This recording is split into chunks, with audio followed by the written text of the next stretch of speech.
start early, like 7 or 8, and then you continue with that instrument until like say your high school. The whole Mridangam learning should be, or any learning for that matter, should be very very structured, and especially I think Kamal Hassan once said, கலைஞனுக்கு வந்து அடுத்த கைத்தட்டு போறது தெரியாது. He is always looking for it. Talent is highly overrated. Okay, so again, I'll pick things from cricket. You would rather be successful if you are a Rahul Dravid than if you are a Vinod Kambli. I know that you are a very busy teacher as well. So can you talk about your teaching experience? Did you start teaching in India itself? Or teaching after moving here? So I've always had love for teaching, right from my school days. If teacher occupation paid well, I would have probably become a teacher. So, but after coming here, I just wanted to like teach Mridangam. But at the time, so probably 2009-10, as soon as I moved, I wanted to teach, and then just one person was like willing to learn from me at the time. So I just started with him. For a long time, he was my only student. And so 2009-10, that's when it started. I see.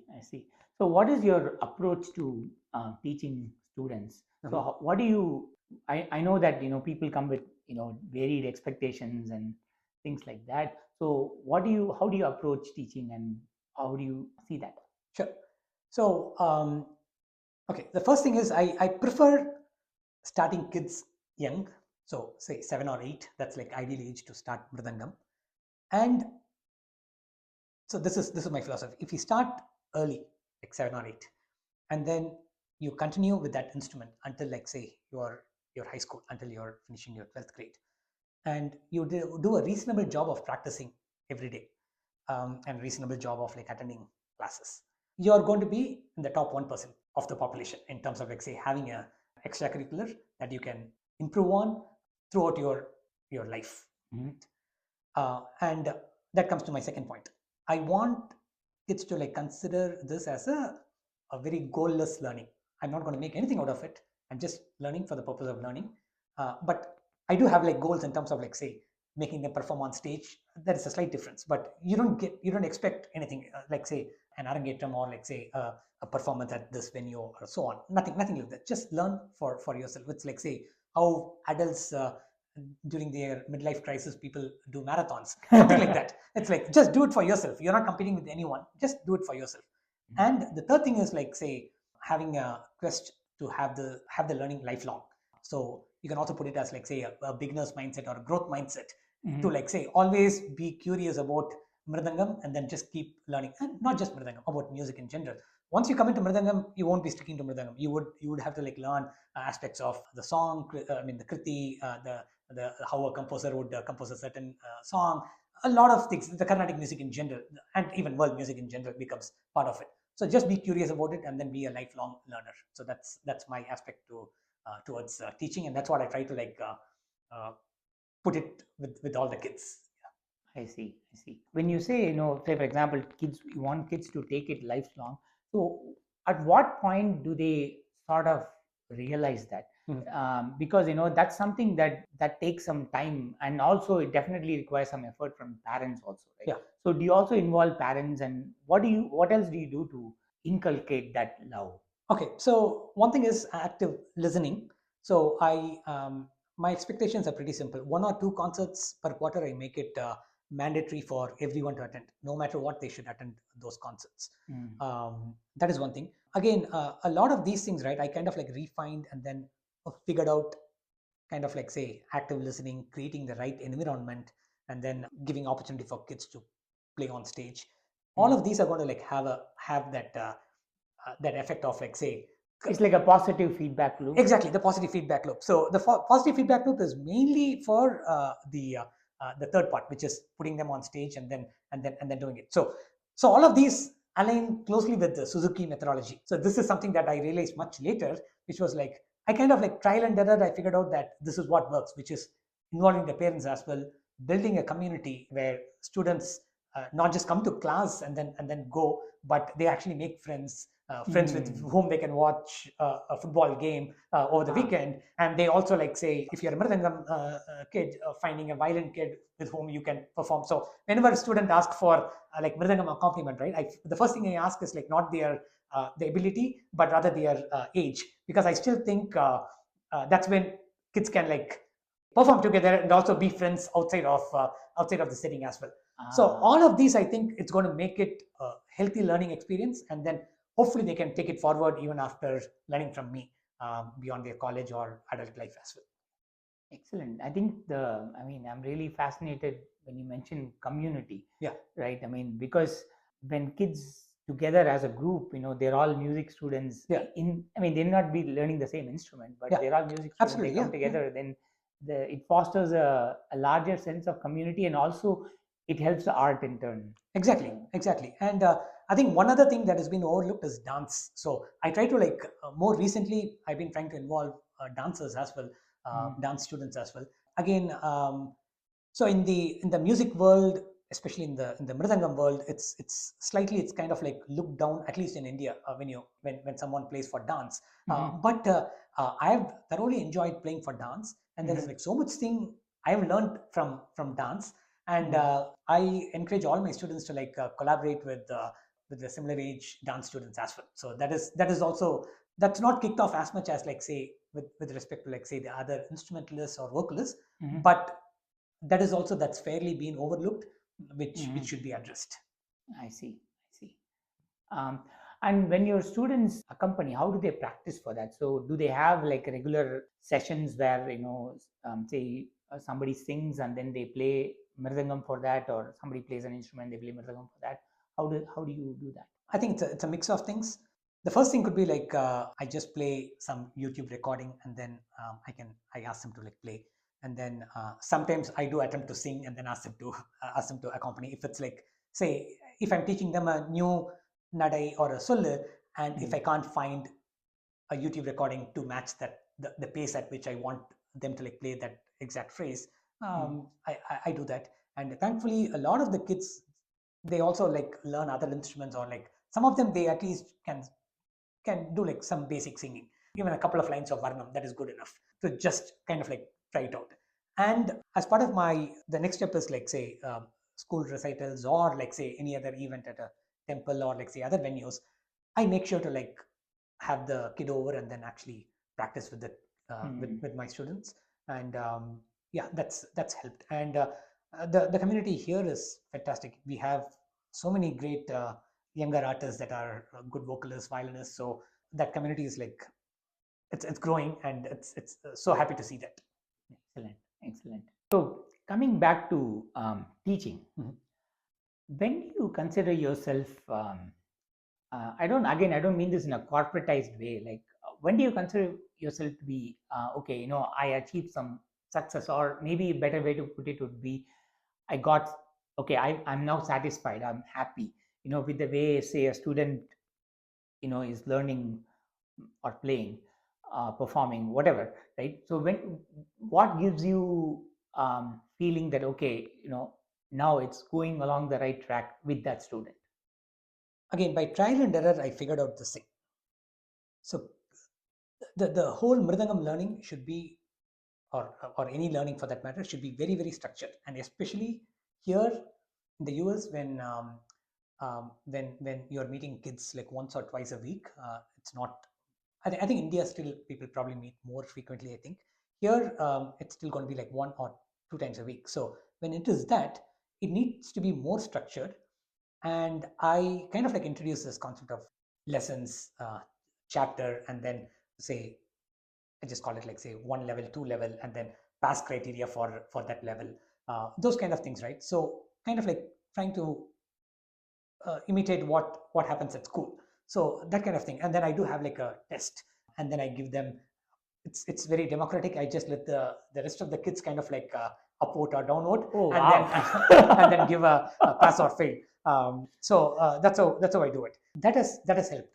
So I think I want to circle back on goalless learning. So goalless learning, I think it is okay as an adult to have that kind of mindset, but I think for kids, they still need short-term goals, because that feedback loop is very, very critical. That feedback loop can be achieved multiple ways. So something say you having a pass criteria, and then them passing, and then everyone clapping in class, that is good enough. Or a slightly the next step could be like putting them on stage and then making them perform on stage. Again, this is the analogy I give is in cricket, net practice versus match practice. Like match practice is like 10 times the effect of like net practice. So going on stage it is critical. So whatever small you learned, if you go on stage and do it, that's going to like kickstart the feedback loop. Once you start to get claps, I hope that helps kids to like say go back and get motivated and practice more. Motivates them more to, they have a positive feedback. Exactly. As I think Kamal Hassan once said, கலைஞனுக்கு வந்து அடுத்த கைத்தட்டு போறது தெரியாது. He is always looking for it. I mean, even at his age, someone as accomplished as Kamal Hassan says that it's natural for kids to expect that as well. So I do that. But I think larger goal probably with the parents, right? I've had parents come and ask when a certain kid would be ready to like play for a concert and so on. I don't entertain those things. So actually, I was going to ask you, when you said goalless learning, the parents subscribe to that. I think goalless subscribes to parents more than the kids. The kids, I still have goals, I think. Yeah. So okay. I should clarify that part. And yeah, for me it is goalless. I don't have. I try to do it, and then much later, right? I was watching a documentary. I think during COVID. I think it's called Happy. They talk about like say multiple things that makes people happy, and then goalless learning was like in the top of the list. So apparently that's why people learn this Duolingo. People learn like new language. They know that they're not going to like if you're learning French, you're not going to like migrate to France, but just the satisfaction of like learning something without any goals attached to it apparently triggers something in your brain that makes you happy. So that's what probably makes me happy, and then I want it to be a goalless process, and I encourage that for any adults listening to this. I don't for the kids. You still have goals, and then you have to like go to the next level, learn the new talam and so on. But I think there is some psychological aspect to that. Yeah, I see. And what about parents? How do you have them involved in their kids' learning? Because do parents? I mean, most parents, I'm not sure how many of them have a musical background or they listen to music at home, things like that. So how do you handle that? How do you manage that? Okay, so again, I just take example from my own learning experience. I think we touched on this. So my parents were not into Carnatic music, but they wanted both me and my brother to learn one instrument. And it so happened that my social circle, my best friend in school was a Carnatic violin player. I mean, even now we play together for arangetrams and so on. He lives in the Bay Area.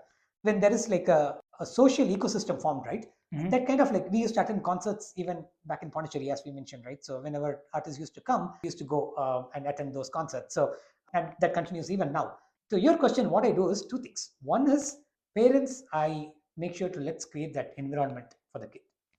How do you do that? You can take them to concerts. I know it's difficult, but at the least make them just sit through a 2.5 hour concert, make them put talam.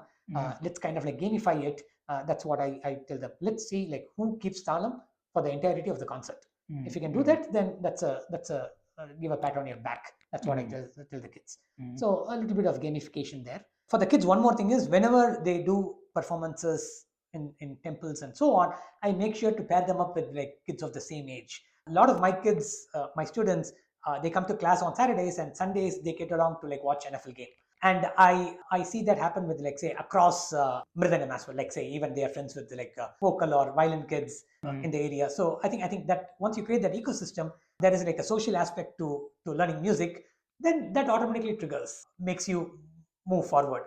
And incidentally, I want to like mention about the Suzuki methodology that kind of like pioneered in Japan, and now most of the Western teachers here, I wouldn't say most, but a lot of them, they follow the Suzuki methodology. So Suzuki methodology also emphasizes on all these things. So the first thing, which I truly believe is a talent is overrated. Any student can. That's what Suzuki methodology believes as well. If you're going to start early at say 7, 8, 9, that's like a sweet spot for Mridangam. You start that time, and then you continue to learn until you're 12th grade. No matter what, you will be known as a Mridangam kid in your social circle. I don't know the exact number, but I say it as you will be in the top 1% in terms of like having a healthy hobby throughout your life, right? And beyond that, being making it to 0.1%, 0.001%, becoming the next Mridangam grade, all those we don't have to worry. But at least the minimum guarantee is there. And for that, you will have to like just do these things. Start early, consistently attend classes, more or less practice mridangam or any instrument that you pick every day. If not every day, 4 or 5 days times a week, that is good enough. That's going to guarantee you that you're going to be reasonably good with that instrument. Nothing can stop you from that. Coming back to your teaching experience, right? So one thing that you mentioned that I remembered from your days in Bangalore was that you mentioned you started listening to a lot of concerts online, and that triggered a renewed interest in you wanting to pursue music again, start learning again, or even get involved in music in general, right? That part, how do you impart that to your students? So do you have them, I'm not saying only about listening to concerts, live concerts, but also do you have them listen, for example, I remember you mentioned you listen to several Mridangam artists, picked up different styles, different things, how they accompany and all that. So do you also do something similar like that with your students? Yes. So when I listen to a concert, that is something that the kids can learn from, or even not even learn, just they can enjoy. I try to extend it to them. So the most recent one, it's the concert of Shankaran sir accompanying Vishnu Dev this season. So there is one concert. It's a beautiful concert. So you should listen to it. I already listened to it like 3 or 4 times. So Raman sir in the previous thing he was mentioning. So how students should listen to like the same concert multiple times. I 100% agree. There are concerts I've listened to it, tens or even hundreds of times. This concert just popped up on my morning walk. For the next several morning walks, it was the concert.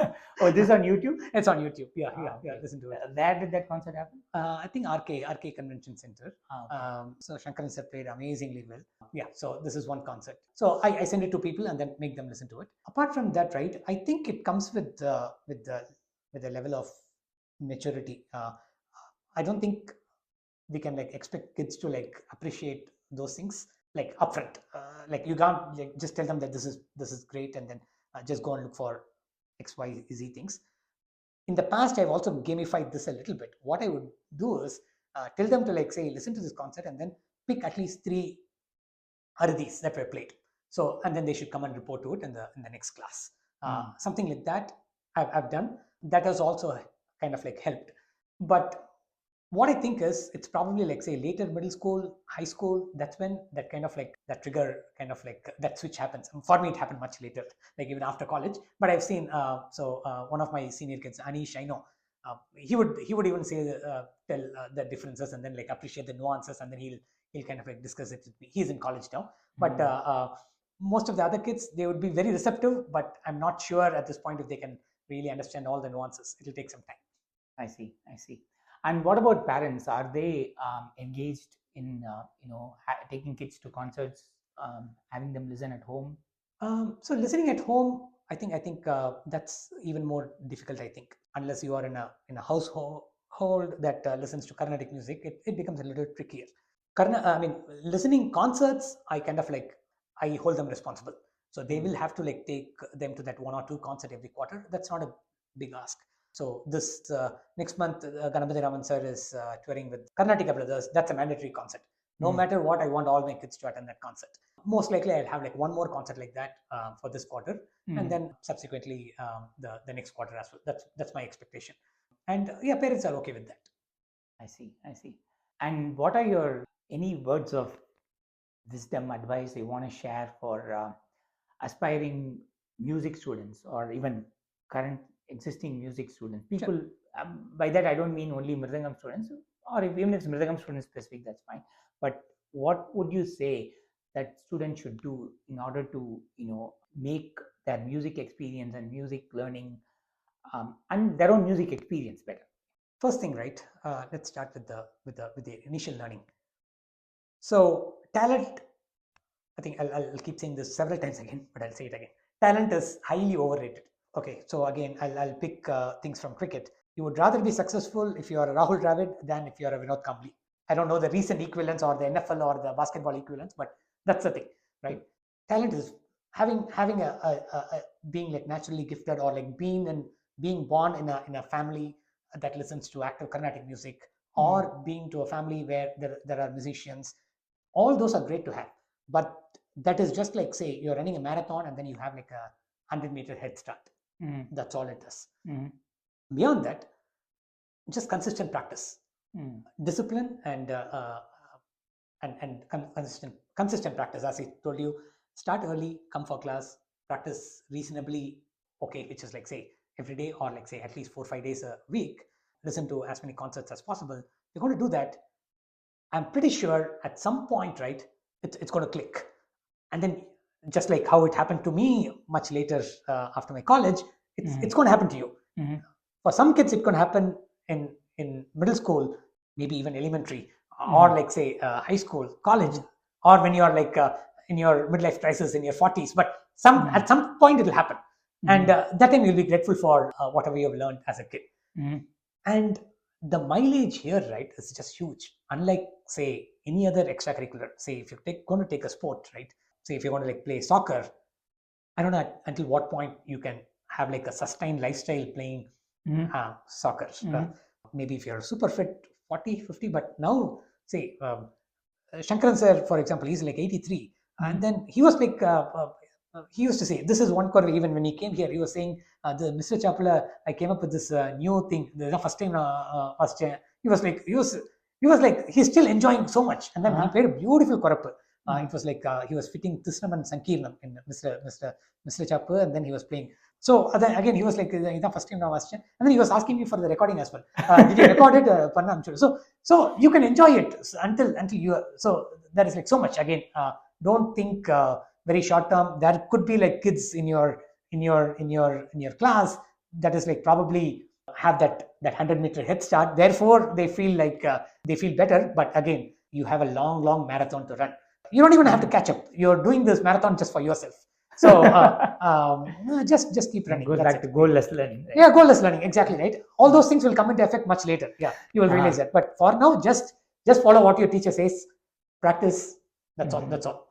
Yeah. I see. Great. Yeah. Thanks a lot, Jaggu. Yeah. Thank you very much. Really enjoyed talking to you and you sharing your experience. Absolutely. Teaching, everything. Thank you very much. Thank you so much, Balaji, for having me here. Yeah, always a pleasure. I'm so happy we actually wrapped up early. Usually, when we start talking, our talk goes on for like hours. Glad we kept we had like a format, and then we probably stuck to that. Yeah. Okay. Thank you so much. Thank you.